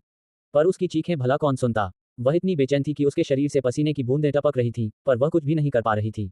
ये बहुत ही घिनौना था। उसकी बड़ी बहन की ताकत के सामने एक संयमित कठोर शरीर के कल्टीवेटर के साथ खेलना कोई बड़ी बात नहीं थी। रागिनी को लगा कि अगर बातचीत सामान्य होती तो जीवप्ती त्रिपाठी निश्चित रूप से कोई शर्मिंदगी नहीं दिखाते। लेकिन अगर उसकी बड़ी बहन चुपके से कुछ चालें चलती तो कहना मुश्किल था। कमरे के अंदर रागिनी अचानक खड़ी हो गई और धीरे धीरे खुशबूदार बिस्तर की ओर चली। पीछे मुड़कर वह मुस्कुराई और बोली, एक मिनट रुको, मैं तुम्हारे लिए कुछ लेकर आती हूँ। ठीक है। जीवप्ती त्रिपाठी की भौहें सिकुड़ी। उन्हें हल्का सा एहसास हुआ कि कुछ तो गड़बड़ है, लेकिन वह समझ नहीं पा रहे थे कि आखिर क्या गड़बड़ है। खुशबूदार बिस्तर के पास पहुंचकर रागिनी नीचे झुकी और बिस्तर पर आधा घुटने टेक कर कुछ खोजने लगी। उसके पतले कपड़े उसकी जवानी को छिपा नहीं पा रहे थे, जिससे वह और भी आकर्षक लग रही थी। जो कपड़े उसके शरीर से चिपके थे उन्होंने उसकी बिल्कुल गोल और उभरी हुई जांघों को पूरी तरह से ढक लिया था, जिससे एक अतुलनीय आकर्षण दिख रहा था। जीवप्ती त्रिपाठी की दिल की धड़कन बहुत तेज हो गई और उनका गला सूख गया। बहुत देर तक रागिनी उसी मोहक मुद्रा में रही। अचानक उसके मुंह से एक प्यारी सी चीख निकली। क्या हुआ? जीवप्ती त्रिपाठी के हाव भाव बदले और वह जल्दी से आगे बढ़े। इसी समय रागिनी बिस्तर से पीछे हटी। उसके कदम लड़खड़ाए और वह सीधे जीवप्ती त्रिपाठी की बाहों में गिर गई, उन्हें कसकर गले लगा लिया। दोनों के पैर एक दूसरे से टकराए और किसी वजह से वे दोनों बिस्तर पर गिर गए। रागिनी ऊपर थी और जीवप्ती त्रिपाठी नीचे थे। उसका गर्म और नाजुक शरीर उनकी बाहों में था। जीवप्ती त्रिपाठी का गला और भी सूख गया। सामने के सुंदर चेहरे और कोमल होठों को देखकर जीवप्ती त्रिपाठी ने अपने दिल में उठी इच्छा को दबाया और पूछा, क्या हुआ? एक कीड़ा है। रागिनी का अभिनय काफी अच्छा था। उसकी दोनों छोटी छोटी हथेलियों ने जीवप्ती त्रिपाठी के कपड़े पकड़े हुए थे और वह उन्हें छोड़ नहीं रही थी, जैसे कोई चिड़िया धनुष की टंकार से डर गई हो। जीवप्ती त्रिपाठी अनजाने में हंस पड़े। कहाँ है? वहां। रागिनी ने जिस दिशा में इशारा किया उस दिशा में जीवप्ती त्रिपाठी ने एक कीड़े को धीरे धीरे रेंगते हुए देखा। उन्होंने मन ही मन सोचा, यह महिला वाकई दिलचस्प है। वह पहले से ही एक कल्टीवेटर है, फिर भी एक छोटे से कीड़े से इस तरह डर जाती है। उन्होंने अपना हाथ बढ़ाया और उसे चुटकी से मारकर मार डाला। फिर उन्होंने रागिनी के कंधे पर थपथपाया और कहा, चिंता मत करो, मैंने उसे मार दिया है। और भी होंगे। रागिनी बोलती रही क्योंकि उसने चारों ओर देखने के लिए अपना सिर घुमाया। उसके बालों की कुछ लंटें जीवप्ती त्रिपाठी के गालों और मुंह पर आईं। जीवप्ती त्रिपाठी का मूड, जो अभी अभी शांत हुआ था, फिर से उत्तेजित हो गया। अब और नहीं है। जीवप्ती त्रिपाठी को लगा कि यह ठीक नहीं है। अगर कोई अंदर आ गया और उन्हें और रागिनी को इस अवस्था में देखा तो वे अपना नाम साफ नहीं कर पाएंगे। क्या सचमुच कुछ और नहीं है? रागिनी की आंखों में आश्चर्य की एक झलक थी। उसने नहीं सोचा था कि जीवप्ती त्रिपाठी सचमुच शांत रहेंगे और उसका फायदा नहीं उठाएंगे। अभी अगर जीवप्ती त्रिपाठी ने सचमुच कोई कदम उठाया होता तो नतीजा निश्चित रूप से एक टूटी हुई बांह या एक टूटा हुआ पैर होता। हालांकि उसका दिल नाखुश था, रागिनी ने जोर नहीं दिया। इसके बजाय वह नम्रता से जीवप्ती त्रिपाठी के शरीर से ऊपर चढ़ गई। जीवप्ती त्रिपाठी भी बैठ गए। उन्होंने कुछ शर्मिंदगी से अपना सिर उठाकर रेशमा की ओर देखा। उन्होंने पाया कि दूसरे पक्ष का चेहरा भी लाल था क्योंकि वह लंगड़ाकर उनके बगल में बैठने लगी थी। तुम्हारे पैर को क्या हुआ? जीवप्ती त्रिपाठी ने पूछा। जब मैं अभी अभी गिरी तो मुझे लगता है कि यह मोच आ गई। रागिनी की पहली योजना काम नहीं की, इसलिए उसने दूसरी योजना बनाई। उसने मन ही मन सोचा, आज मैं एक कुर्बानी दूंगी और तुम्हारा दिल निकाल कर देखूंगी कि वह काला है या लाल। मुझे देखने दो। जीवप्ती त्रिपाठी नीचे बैठ गए और रागिनी के पैर को देखने के लिए उठा लिया। उन्होंने पाया कि उसकी टखने पर सचमुच थोड़ी लाली और सूजन थी। ये साफ साफ एक मोच थी, लेकिन यह एक सच्ची चोट नहीं थी। जीवप्ती त्रिपाठी को परखने के लिए रागिनी ने इस बार बहुत कुछ त्याग किया था। जीवप्ती त्रिपाठी ने कुछ भी नहीं छोड़ा। आखिर रेशमा कोई ऐसी नहीं थी जो शिष्टाचार की ज्यादा परवाह करती हो। पहले उसने उसे लुभाया था, तो अब अगर वह उसका पैर पकड़ लेता है तो क्या हुआ? हिलो मत। जीवप्ती त्रिपाठी ने चेतावनी दी। फिर उसने अपनी छाती में हाथ डाला और गोलियों की एक बोतल निकाली। यह आसमान मीनार की खून जमाने वाली क्रीम की एक बोतल थी। इसे बाहर निकालने के बाद जीवप्ती त्रिपाठी की हरकतें रुक गईं, जैसे कि वह कुछ सोच रहे हों। थोड़ी देर बाद उसने बोतल खोली और कुछ क्रीम बाहर निकाली। उसे अपनी हथेली में फैलाते हुए उसने ध्यान से रागिनी के पैर के लाल और सूजे हुए हिस्से पर लगाया। कमजोर जीवप्ती त्रिपाठी की जीवन शक्ति भी घूम रही थी, जिससे दवा के प्रभाव को घुलने में मदद मिली। रागिनी कांपने लगी। उसने चुपके से सोचा कि इस बार उसे सचमुच एक बड़ा नुकसान हुआ है। इतने सालों में उसके शुद्ध और साफ शरीर को किसी ने नहीं छुआ था। आज अपनी छोटी बहन के साथ एक शर्त लगाने के लिए उसे किसी ने गले लगाया और छुआ। दुर्भाग्य से वह गुस्सा नहीं कर सकती थी और वह दूसरे पक्ष को जिम्मेदार नहीं ठहरा सकती थी। हालांकि उसे अपने दिल में गलत लगा, उसके शरीर में एक अलग भावना थी। वह बड़ा हाथ उसकी टखने को धीरे से रगड़ रहा था। उसका चेहरा गंभीर था और उसकी हरकतें कोमल थीं। उसका खुरदुरा हाथ उसकी कोमल त्वचा पर रगड़ रहा था, जिससे एक अजीब सा एहसास हो रहा था। जब वह गंभीर थे तो उनमें एक तरह की शांति थी जो उनकी उम्र से मेल नहीं खाती थी। जीवप्ती त्रिपाठी की हरकतों के बाद रागिनी के जंगली विचार धीरे धीरे बाधित हो गए। उसके शरीर में लगातार एक अजीब सी भावना उठ रही थी। इस भावना ने उसे परेशान कर दिया। उसका कुंवारी दिल अचानक बेतहाशा धड़कने लगा। उसके पेट में भी एक गर्म धारा थी, बिजली की तरह ऊपर नीचे कूद रही थी।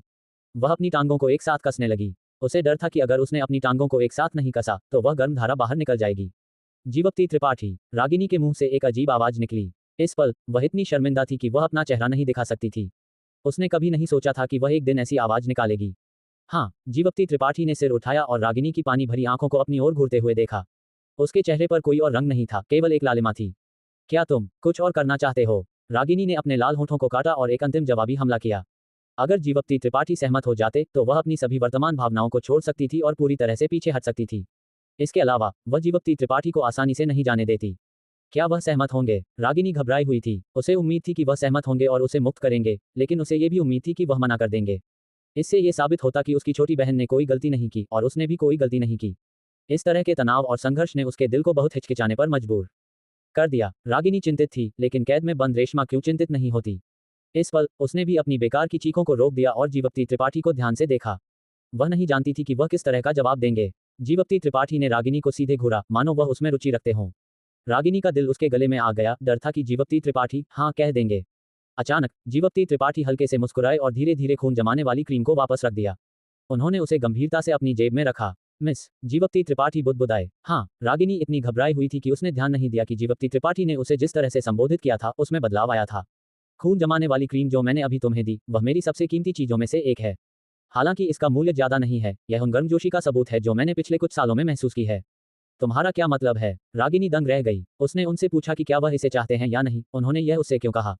इसका गहरा मतलब क्या था? जीवप्ती त्रिपाठी सीधे खड़े हो गए और रागिनी की ओर देखा। मैं तुम्हें बताना चाहता था कि मैंने इस कीमती मरहम का इस्तेमाल तुम्हारे घावों को ठीक करने के लिए किया है। मुझे उम्मीद है कि तुम मेरे पिछले अपराध का बुरा नहीं मानोगी। ये तमाशा यहीं खत्म होता है। एपिसोड 57। नदी और झीलों के शहर जियंगहू में एक हवादार शाम थी जहां सितारे अपनी कहानी सुना रहे थे। उस कहानी में दो शख्सियतें थीं, जीवप्ती त्रिपाठी यांगकई और रेशमा खुमेर। लेकिन उस शाम कुछ और ही हुआ। रेशमा की हमशक्ल रागिनी पूजा और एक शरारती मुस्कान के साथ जीवप्ती के सामने खड़ी थी। वह अपनी बहन की जगह लेने का नाटक कर रही थी ताकि जीवप्ती की परख कर सके। तुम किस बारे में बात कर रहे हो? रागिनी के चेहरे का भाव बदल गया। उसने एक बनावटी मुस्कान के साथ कहा, मैं कुछ नहीं समझी।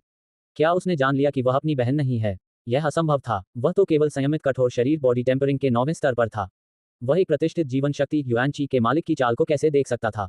इसके अलावा वह और उसकी बहन बिल्कुल एक जैसी दिखती थी। उनकी आवाज और रूप में कोई अंतर नहीं था। यहाँ तक कि संप्रदाय के बड़े बुजुर्ग भी अक्सर उनकी पहचान को लेकर भ्रमित हो जाते थे, तो फिर इसमें इतनी क्षमता कैसे हो सकती थी? जीवप्ती त्रिपाठी ने उसे उदासीनता से देखा और हंसते हुए कहा, सुश्री, क्या आप ये कहना चाहती हैं कि आप इसे स्वीकार नहीं करेंगी? क्या स्वीकार करूं? मैं सच में नहीं जानती कि तुम किस बारे में बात कर रहे हो। रागिनी ने आखिरी कोशिश की। जीवप्ती त्रिपाठी ने अपना माथा रगड़ा और लाचारी से कहा, तो मैं इसे स्पष्ट कर देता हूं। सुश्री, आप रेशमा नहीं हैं, मुझे लगता है। आपको उनकी जुड़वां बहन होना चाहिए। रागिनी चौंक गई और तुरंत हंस पड़ी। तुम ऐसा क्यों कहते हो? इस बार उसने इनकार करने की कोशिश नहीं की। इसके बजाय उसने जीवप्ती को बड़े चाव से देखा। वह ये भी जानना चाहती थी कि उसने खुद को कहाँ उजागर किया था। अगर वह उसे सच नहीं बता पाया तो ये साफ हो जाएगा कि वह सिर्फ उसे शब्दों से छल रहा था। शायद उसे सिर्फ शक था और वह निश्चित होने की हिम्मत नहीं कर रहा था, इसलिए वह चाहती थी कि वह इसे स्वीकार कर ले। रागिनी ने अपने मन में अनुमान लगाया। सुश्री, आप मेरी आंखों की परीक्षा ले रही हैं। जीवप्ती त्रिपाठी गुस्सा नहीं हुआ और हंसते हुए कहा। वह मुड़ा और मेज पर चला गया और जिस चाय के कप से वह पी रहा था उसे उठा लिया। उसने एक घूंट लिया और कहा, असल में मुझे यकीन नहीं था कि आप रेशमा हैं, लेकिन अब मैं यकीन कर सकता हूं, आप वह नहीं हैं। रागिनी चौंक गई, लेकिन वह नफरत से दांत पीसने लगी। तो जो कुछ उसने अभी कहा वह वास्तव में सिर्फ एक परीक्षण था। मैं बहुत क्रोधित हूँ। मैं एक जीवन शक्ति युआनची की मालिक हूँ, लेकिन मैं लापरवाह थी और एक संयमित कठोर शरीर टेम्पर्ड बॉडी के बच्चे की चाल में फंस गई। ये वास्तव में शर्मनाक है। इसे नकारने का कोई मतलब नहीं था, इसलिए रागिनी खिलखिलाकर हंस पड़ी और बिस्तर पर तिरछी बैठ गई। उसका मोहक शरीर हल्का हल्का दिख रहा था। अपनी खूबसूरत आंखों से जीवप्ती को देखते हुए उसने धीमी आवाज में पूछा, तुम मुझ पर कब शक करने लगे? जब हम चाय पी रहे थे। जीवप्ती त्रिपाठी ने अपने हाथ में चाय के कप पर दस्तक दी। हालांकि चाय सुखद है, ये कप पर महिला की सुगंध को ढंक नहीं सकती। और कप के किनारे पर एक हल्का लिपस्टिक का निशान भी है। मुझे लगता है कि इस चाय के कप का इस्तेमाल अभी कुछ समय पहले ही किया गया था, है ना? और वह शख्स सुश्री रेशमा है। सिर्फ इसी के आधार पर तुम सोचते हो कि मैं रेशमा नहीं हूं? रागिनी चौंक गई। बेशक नहीं। जीवप्ती त्रिपाठी ने धीरे धीरे सिर हिलाया। दूसरी बात जिसने मुझे संदिग्ध बना दिया वह तुम्हारा स्वभाव था। मुझे नहीं लगता कि कुछ ही दिनों में किसी महिला का स्वभाव इतनी तेजी से बदल सकता है। तुम्हें एक प्रशंसा देने के लिए, सुश्री रेशमा का आकर्षण थोड़ा अपरिपक्व है, लेकिन तुम्हारा आकर्षण पूरी तरह से प्राकृतिक है। मुझे ये बात पसंद आई। रागिनी ने अपना मुंह ढक लिया और खिलखिलाकर हंस पड़ी। जारी रखो, क्या कुछ और भी है? तीसरी बात, तुम्हारे शरीर की सुगंध सुश्री रेशमा की तरह ही है। हालांकि अगर तुम इसे ध्यान से चखो तो कुछ अंतर है। उसकी सुगंध मीठी है जबकि तुम्हारी थोड़ी अधिक मोहक है। बदबूदार बच्चा। रागिनी का चेहरा गुलाबी हो गया। जीवप्ती के स्पष्ट शब्दों ने उसके लिए खुद को नियंत्रित करना मुश्किल कर दिया। उसे परखने के लिए किए गए बलिदान के बारे में सोचते हुए रागिनी अपने सामने इस आदमी को एक मांस का टुकड़ा बनाना चाहती थी। चौथी बात, जीवप्ती त्रिपाठी ने रागिनी की कातिलाना नजर को अनदेखा कर दिया और जारी रखा। और भी है। रागिनी हैरान थी। उसने नहीं सोचा था कि यह बदबूदार बच्चा, जो केवल एक संयमित कठोर शरीर टेम्पर्ड बॉडी का मालिक था, इतनी सारी खामियों को देख पाएगा। मूल रूप से उसने सोचा था कि उसकी योजना त्रुटिहीन थी। हे, चौथी बात, तुम्हारे पैर में लगी चोट। वह चोट एक मोच की तरह लगती है, लेकिन वास्तव में ये तुम्हारी अपनी खेती से आंतरिक झटके के कारण हुई है। ये सबसे बड़ी गलती है। हालांकि सुश्री रेशमा एक युवा लड़की है, वह फिर भी एक मालिक है। उसके लिए अपने ही पैर में मोच आना इतना आसान कैसे हो सकता है? यह मेरी भूल थी। रागिनी ने हल्के से सिर हिलाया। उस समय वह केवल जीवप्ती को धोखा देने के बारे में सोच रही थी, लेकिन इतनी दूर तक नहीं सोची थी। अपना सिर उठाते हुए उसने देखा कि जीवप्ती अभी भी गहरी सोच में था। रागिनी ने खुद को कहने से नहीं रोक पाई, क्या मुझे मत बताओ कि तुमने अभी भी मेरी योजना को देख लिया है? रागिनी आश्वस्त नहीं थी। एक योजना जिसे उसने सोचा था कि वह सही है, उसके सामने खामियों से भरी कैसे हो सकती थी? उसका विश्लेषण स्पष्ट और तार्किक था, जिससे दूसरों के लिए खंडन करना असंभव था। ये बदबूदार बच्चा वास्तव में परेशान करने वाला है। अगर वह ये कहने की हिम्मत करता है कि कोई खामी है, तो यह महान चाची उसे निश्चित रूप से सबक सिखाएगी। वह नहीं जानता कि दूसरों के चेहरों को कैसे देखना है। तो फिर मत कहो। जीवप्ती त्रिपाठी ने माथा सिकोड़ा। उसे ऐसा कहते सुनकर रागिनी खुश नहीं थी। उसकी खूबसूरत आंखें ठंडी थीं और वह मीठे से मुस्कुराए। दांत भींचते हुए उसने कहा, कहो। मैं नहीं कहूंगा। जीवप्ती त्रिपाठी ने सिर हिलाया। रागिनी ने गुस्से में कहा, मैंने तुम्हें कहा तो बस कहो। तुम इस तरह से लोगों को संदेह में कैसे रख सकते हो? जीवप्ती त्रिपाठी कड़वाहट से मुस्कुराया, मुझे डर है कि अगर मैंने कहा तो ये तुम्हें क्रोधित कर देगा। रागिनी की फीनिक्स आंखें सनकरी हो गईं, मुझे क्रोधित करो तो ये कुछ बुरा होना चाहिए। हाँ, तो मैं इसे और भी अधिक सुनना चाहती हूँ। लेकिन तुम्हें वादा करना होगा कि तुम गुस्सा नहीं होगी। अगर तुम नहीं कहोगे तो मुझे कैसे पता चलेगा कि मैं गुस्सा नहीं होंगी? तो फिर भूल जाओ। क्या तुम नहीं जानते कि जब तुम्हारा किसी महिला से झगड़ा होता है तो तुम्हें एक कदम पीछे हटना चाहिए? रागिनी नफरत से भरी हुई थी। ये बच्चा होशियार लगता था, लेकिन वास्तव में वह एक गर्म दिमाग का था। अगर मैं एक कदम पीछे हटा तो मुझे चोट लगेगी। मुझे लगता है मैं तुम्हें हरा नहीं सकता। जीवप्ती त्रिपाठी ने गंभीरता से कहा। कम से कम तुम थोड़े चतुर तो हो। रागिनी गर्व से मुस्कुराई। उसका शरीर हवा के झोंके की तरह लुढ़क गया। वह बिस्तर से मेज तक चली गई और बैठ गई। जीवप्ती को देखते हुए उसने कुछ देर सोचा और कहा, ठीक है, मैं वादा करती हूँ कि मैं तुमसे गुस्सा नहीं होंगी। और वादा करो कि तुम मुझे मारोगी नहीं। ठीक है। रागिनी ने दांत भींचे और कहा, मुझे बताओ आखिरी खामी क्या है? जीवप्ती त्रिपाठी ने गंभीरता से कहा, असल में यह कोई खामी नहीं है। बस तुम और रेशमा अलग दिखते हो। क्या अंतर है? रागिनी ने उत्सुकता से पूछा। वह और उसकी छोटी बहन एक ही सांचे से बनी थी। कोई अंतर कैसे हो सकता था? जीवप्ती त्रिपाठी ने अपने होठों को थपथपाया और बहुत देर तक हिचकिचाया। फिर उसने कहा, तुम्हारा नितंब एक तरफ बड़ा और दूसरी तरफ छोटा है। ये रेशमा जितना सुडौल नहीं है। जब ये वाक्य निकला तो रागिनी का चेहरा लाल हो गया। उसकी जीवन शक्ति युआनची भयंकर रूप से फट गई और कमरा अचानक एक सीटी जैसी हवा से भर गया। तुमने अभी जो वादा किया था उसे याद रखो। जीवप्ती त्रिपाठी के चेहरे का भाव नहीं बदला और उसके दिल की धड़कन नहीं बढ़ी, हल्के से याद दिलाते हुए। रागिनी की हैरान कर देने वाली आभा अचानक सिकुड़ गई। वह इतनी क्रोधित थी कि उसका पूरा शरीर कांप रहा था, लेकिन वह कुछ नहीं कर सकती थी। उसने अपने दांत इतनी जोर से भींचे कि वे लगभग टूट गए। बहुत देर बाद उसने गुस्से में मेज पर हाथ पटका और चिल्लाई, बकवास। एक लड़की के लिए ऐसे अशिष्ट शब्दों का इस्तेमाल करना, कोई भी कल्पना कर सकता है कि रागिनी कितनी क्रोधित थी। इस बदबूदार बच्चे को टुकड़ों में काट देना चाहिए। उसने सचमुच कहा कि उसका एक नितंब बड़ा और दूसरा छोटा था। क्या ये कुछ ऐसा था जो एक आदमी को कहना चाहिए था? एक तरफ बड़ा और दूसरी तरफ छोटा कैसे था? ये तो बहुत सुडौल था। ठीक है, बदबूदार बच्चे, मुझे डर है कि तुम नहीं जानते कि मौत शब्द कैसे लिखते हैं। एपिसोड 58। जीवप्ती त्रिपाठी ने जब देखा कि रागिनी नाराज हो गई है तो उसने तुरंत उसे समझाते हुए कहा, मैडम, आपको परेशान होने की जरूरत नहीं है। सच कहूं तो अगर कोई ध्यान से न देखे तो वह इसे देख भी नहीं पाएगा। रागिनी का चेहरा ठंडा पड़ गया और उसने जीवप्ती त्रिपाठी की तरफ हत्यारी नजर से देखा। इसका मतलब तुमने इसे बहुत ध्यान से देखा? जीवप्ती त्रिपाठी ने खांसते हुए कहा, हाँ, मैंने कुछ ज्यादा बार देखा। तुम मुझे दोष नहीं दे सकते। तुम ही थी जिन्होंने अपनी कमर मेरी तरफ घुमाई। क्या तुम्हें लगता है कि मैं इसे नहीं देखूंगा? जीवप्ती त्रिपाठी ने अपने दिल में बहुत बुरा महसूस किया। जीवप्ती त्रिपाठी ने धीरे से मुस्कुराते हुए कहा, अगर इन सारे संदेहों के बाद भी मैं यह न देख पाता कि आप और रेशमा दो अलग अलग लोग हैं, तो मेरी आंखें बेकार ही होती। रागिनी ने अपने गुस्से को शांत करके ध्यान से सोचा और वह चौंक गई। उसने पाया कि इस जीवप्ती त्रिपाठी नामक आदमी की दृष्टि बहुत तेज थी। कमरे में घुसने से लेकर उसकी पहचान उजागर करने तक उसे बस आधी कप चाय का समय लगा और उसने इतने सारे संदेह पकड़ लिए। ये क्षमता हर किसी में नहीं होती। इसके अलावा उसने खुद उसे बहकाने की कोशिश की थी, लेकिन वह सफल नहीं हुई। इस आदमी का आत्मनियंत्रण और चरित्र भी काफी अच्छा था। वह खूबसूरती से प्रभावित नहीं हुआ, वह एक मजबूत दिल वाला इंसान था। यह एक इंसान था। हालांकि वह युवा था और उसकी शक्ति कमजोर थी, लेकिन यह नकारा नहीं जा सकता था कि वह एक बहुत खास इंसान था। ये सोचकर रागिनी ने अपनी आंखों को घुमाया और जीवप्ती त्रिपाठी को आंख मारी। जीवप्ती त्रिपाठी, क्या सही है? तुमने अभी अभी मुझे नाराज किया है। अब ये मैडम तुम्हें 2 विकल्प देगी। क्या विकल्प हैं? जीवप्ती त्रिपाठी ने पूछा। पहला विकल्प, जिस भी हाथ ने मुझे छुआ उस हाथ को काट दिया जाएगा। जिस भी आंख ने मुझे देखा उस आंख को निकाल दिया जाएगा। अगर ऐसा होता है तो मैं तुम्हारे पिछले अपराध के लिए तुम्हें माफ कर दूंगी। रागिनी ने यह बात मुस्कुराते हुए कही। उसकी आवाज इतनी कोमल थी जैसे कोई पत्नी अपने पति से फुसफुसा रही हो, लेकिन उसके शब्दों में एक अमानवीय क्रूरता और रक्त की प्यास थी। जीवप्ती त्रिपाठी ने सिर हिलाया। मैं दूसरा विकल्प सुनूंगा। समझदार हो। रागिनी मुस्कुराई। दूसरा विकल्प ऊंचे आसमान के मंडप को छोड़कर मेरे खून समूह में शामिल होना है। मैं अपने पिता को कहूंगी और उन्हें कहूंगी कि तुम्हें दल के नेता का पद दें। जहां तक मुझे पता है, ऊंचे आसमान के मंडप में तुम सिर्फ सबसे निचले स्तर के परीक्षण शिष्य हो जिसका अपमान किया जाता है और तुम्हारे पास कोई अच्छा खेती का संसाधन नहीं है। लेकिन अगर तुम खून समूह में आते हो तो तुम्हारे साथ ऊंचे आसमान के मंडप की तुलना में 100 गुना बेहतर व्यवहार किया जाएगा। कैसा लगा? क्या मेरी शर्तें अच्छी नहीं हैं? कोई और विकल्प है? और नहीं तो मैं इनमें से कोई भी नहीं चुनूंगा। जीवप्ती त्रिपाठी ने चुपके से अपनी सच्ची यान गुप्त तकनीक को फैलाया और रागिनी की तरफ सतर्कता से देखा।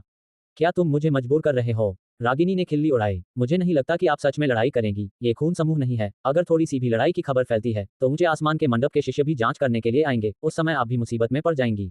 एक मामूली परीक्षण शिष्य, अगर मैं उसे मार दूं तो मैं उसे मार दूं। ऊंचे आसमान के मंडप मेरा क्या कर लेगा? ज्यादा से ज्यादा मैं कुछ चीजों के साथ जाऊंगी। मुझे यकीन है कि उन्हें इस बात की कोई परवाह नहीं होगी कि तुम जीवित हो या मरते हो। अगर आप मुझे सच में मारना चाहती तो आप मुझसे इतनी बकवास नहीं करती। जीवप्ती त्रिपाठी शांत और संयमित लग रहा था, लेकिन सच में वह घबराया हुआ था। आखिरकार एक औरत का दिल समुद्र में सुई की तरह होता है। कौन जानता है कि वह आखिर में क्या सोच रही थी। उसे अब सच बोलने पर पछतावा हो रहा था। एक औरत के शब्दों पर सच में भरोसा नहीं किया जा सकता था, खासकर एक खूबसूरत औरत पर।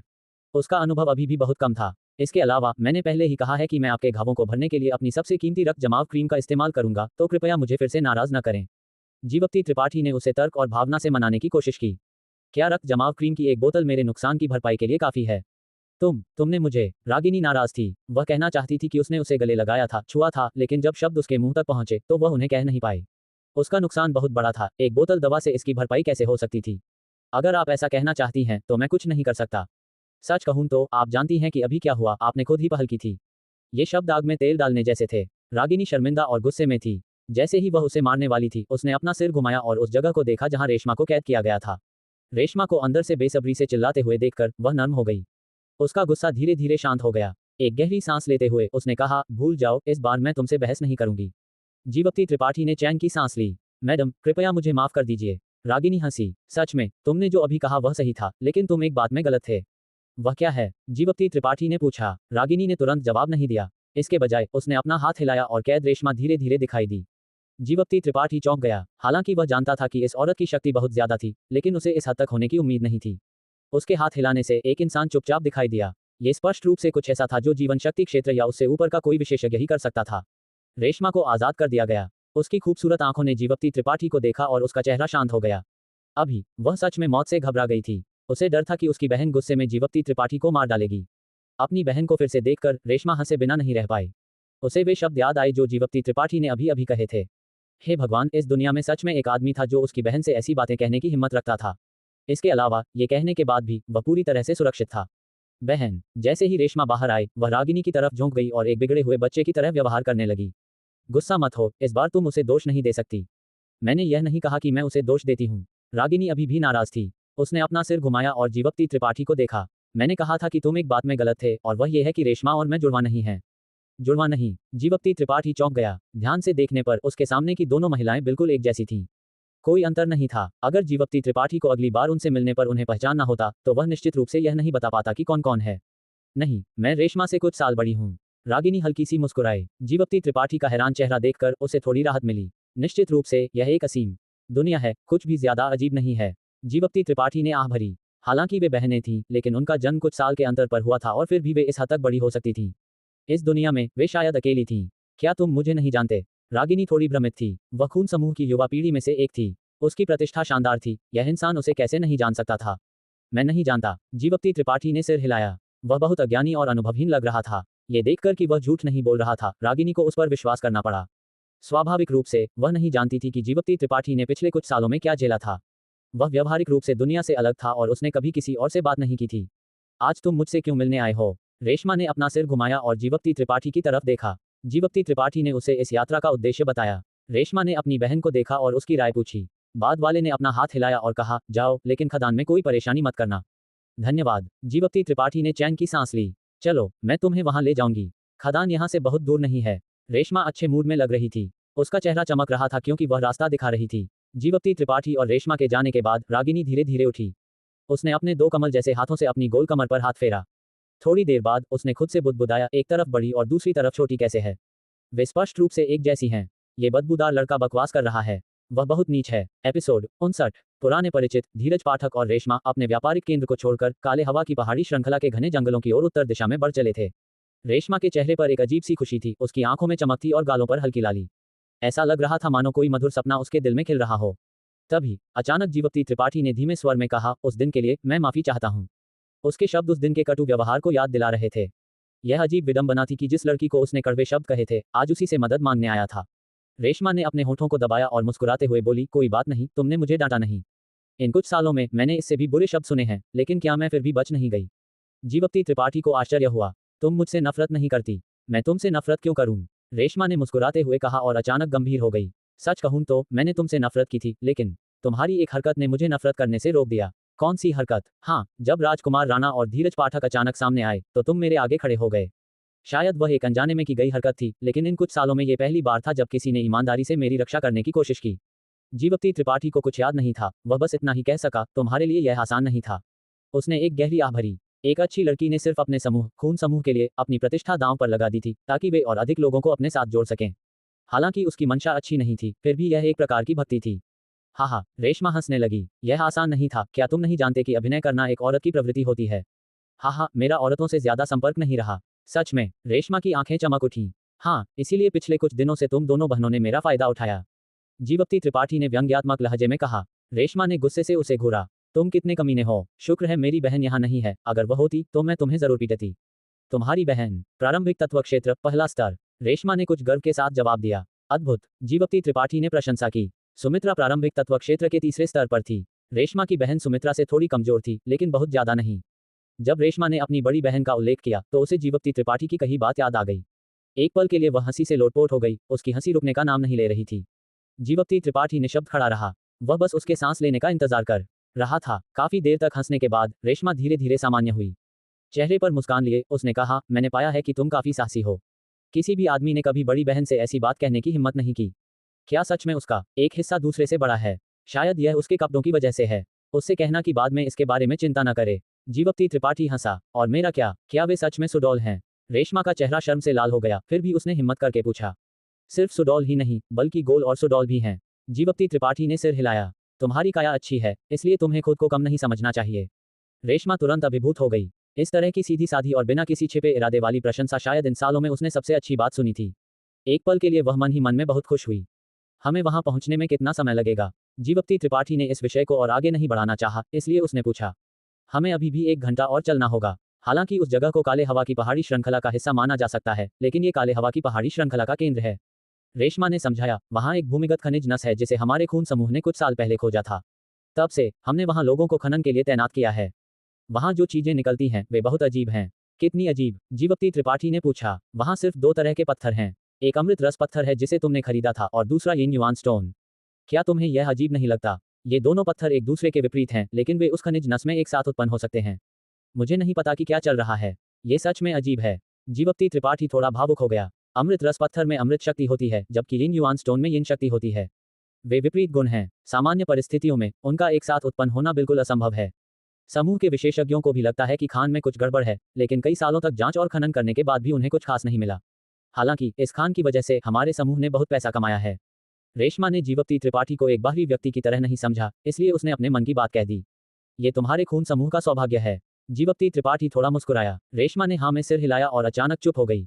कुछ देर चलने के बाद उसने मुंह खोला और कहा, सच कहूं तो आज एक संयोग ही माना जा सकता है। अगर तुम आज चूक जाते तो तुम मुझे नहीं ढूंढ पाते। ये तुम्हारा भी सौभाग्य है। तुम कहाँ जा रही हो? जीवप्ती त्रिपाठी उसके शब्दों का मतलब समझ गया। मैं कहीं नहीं जा रही। रेशमा ने सिर हिलाया। समझाते हुए उसने चुपके से जीवप्ती त्रिपाठी के चेहरे के हाव भाव देखे। पिछली बार तुम्हारे द्वारा उपदेश दिए जाने के बाद मुझे अचानक लगा कि इन कुछ सालों में मेरे तरीके गलत थे। उन नीच तरीकों पर भरोसा करके लोगों को जीतना, उन्हें खून समूह की परवाह नहीं है, बल्कि मेरी। मैं उन्हें वह नहीं दे सकती जो वे चाहते हैं, इसलिए वे वास्तव में समूह के लिए काम नहीं करेंगे। इसलिए मैंने खेती के लिए एकांतवास में जाने का फैसला किया। जब मैं मजबूत हो जाऊंगी तो मैं भी बहन की तरह पिता का बोझ साझा कर सकूंगी। तुम ऐसा सोच सकती हो, यह एक अच्छी बात है। जीवप्ती त्रिपाठी ने सिर हिलाया। रेशमा की निराशा छिप न सकी। उसने पाया कि जीवप्ती त्रिपाठी का चेहरा शुरू से अंत तक बहुत शांत था और उसके शब्दों की वजह से उसमें कोई भावनात्मक उतार चढ़ाव नहीं था। थोड़ा कड़वा महसूस करते हुए रेशमा का बात करने का मन नहीं था और वह बस रास्ता दिखाती रही। चूंकि वह नहीं बोल रही थी, जीवप्ती त्रिपाठी ने भी कुछ नहीं कहा। 1 घंटे से अधिक चलने के बाद वे दोनों खून समूह की खान पर पहुंचे। ये काले हवा की पहाड़ी श्रृंखला का केंद्र था और उनके सामने खून समूह की खान थी। जमीन पर शिष्यों के रहने और आराम करने के लिए कुछ घर थे। क्योंकि अयस्क नस भूमिगत थी, जब जीवप्ती त्रिपाठी और रेशमा पहुंचे तो उन्हें खान उतनी जीवंत नहीं दिखी। केवल जमीन पर एक बड़ा छेद था जो सीधे जमीन तक जाता था। 1000 फुट दूर से भी जीवप्ती त्रिपाठी अपने सीने पर जीवन शक्ति के स्रोत की मुहर को एक मजबूत प्रतिक्रिया देते हुए महसूस कर सकता था। ये भूमिगत उज्ज्वल अमृत रस पत्थर की प्रतिक्रिया थी। अपनी ताकत के बढ़ने के साथ अमृत रस पत्थर जिस अमृत शक्ति को महसूस कर सकता था उसकी सीमा भी बढ़ गई, लेकिन बहुत ज्यादा नहीं। दोनों के आने से जमीन पर मौजूद खून समूह के शिष्यों का ध्यान आकर्षित हुआ। एक बूढ़ा आदमी अचानक आकाश से नीचे उतरा और जीवप्ती त्रिपाठी और रेशमा के सामने खड़ा हो गया। उसने अपना मुंह बंद किया और कहा, मिस दादा विक्रमजीत सिंह। रेशमा ने प्यार से पुकारा और जीवप्ती त्रिपाठी को खींचकर उसका परिचय कराया। ये हमारे समूह के उपनेता दादा विक्रमजीत सिंह हैं। जीवप्ती त्रिपाठी ने जल्दी से अभिवादन किया, नमस्ते वरिष्ठ विक्रमजीत सिंह। विक्रमजीत सिंह ने जीवप्ती त्रिपाठी को तिरस्कार की नजर से देखा और उस पर ध्यान नहीं दिया।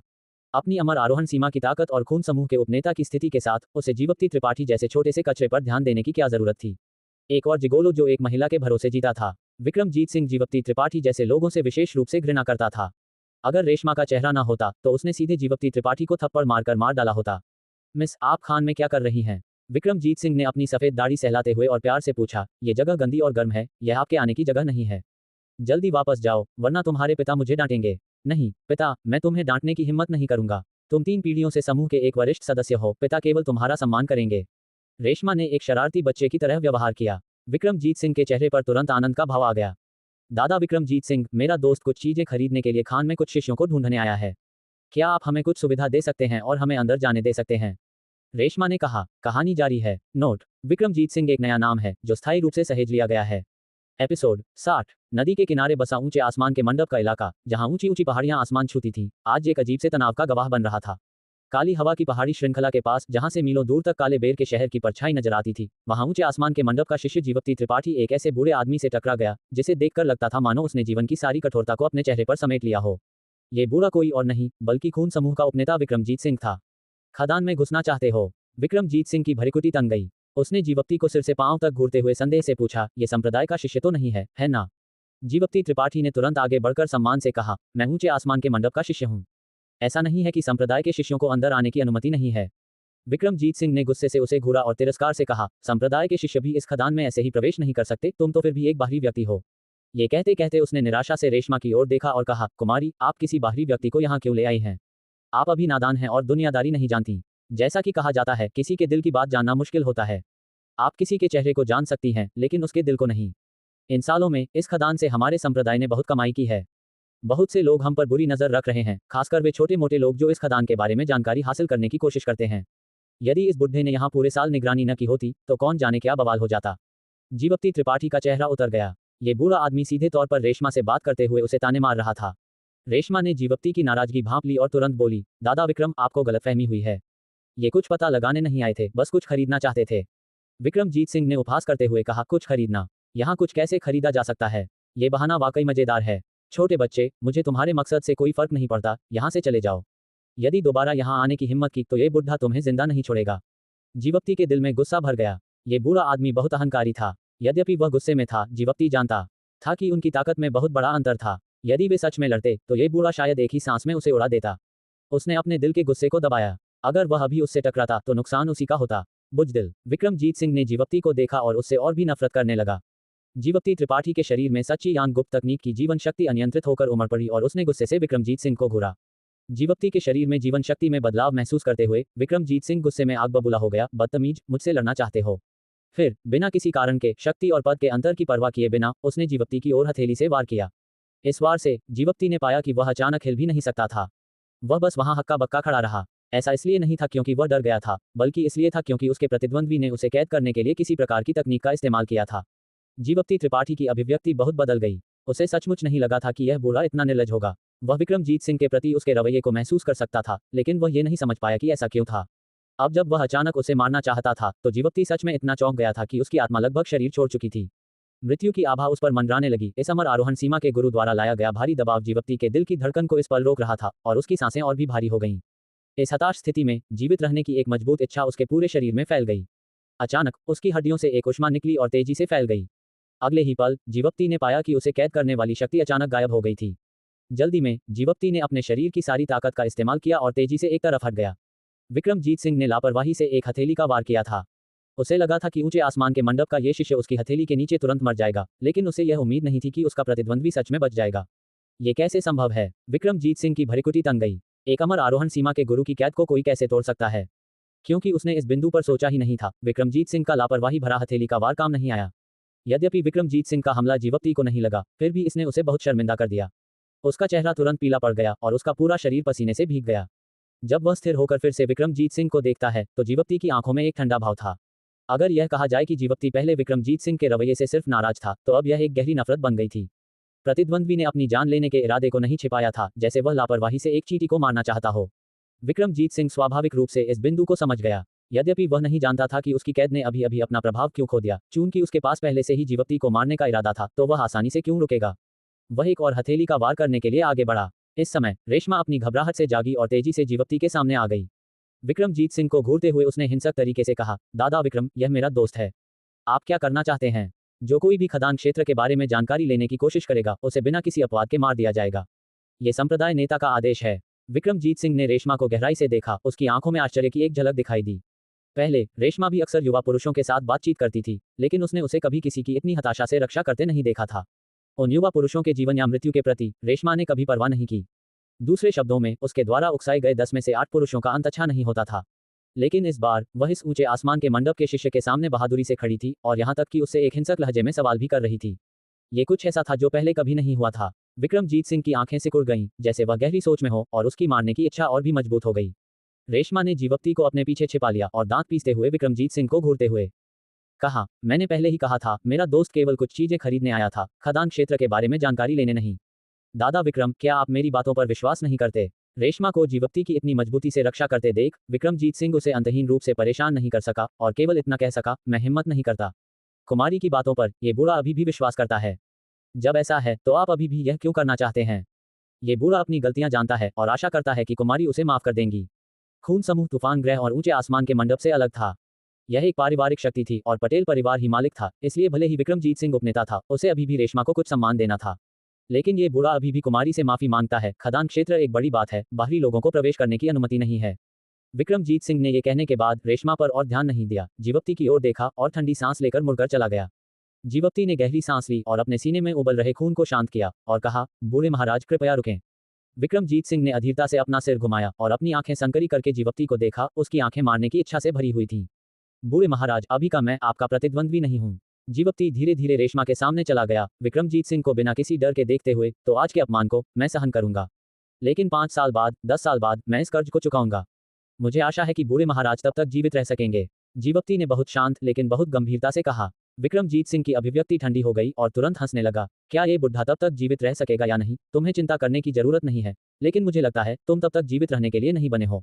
अहंकारी बच्चे, भविष्य में सावधान रहना। रहूंगा। विक्रमजीत सिंह चला गया और रेशमा ने जीवप्ती की ओर माफी भरी नजरों से देखा, बार बार माफी मांगते हुए, मुझे माफ कर दो, मुझे माफ कर दो, मुझे नहीं पता था कि दादा विक्रम ऐसे क्यों हैं, अगर मुझे पहले पता होता तो मैं तुम्हें यहाँ नहीं लाती।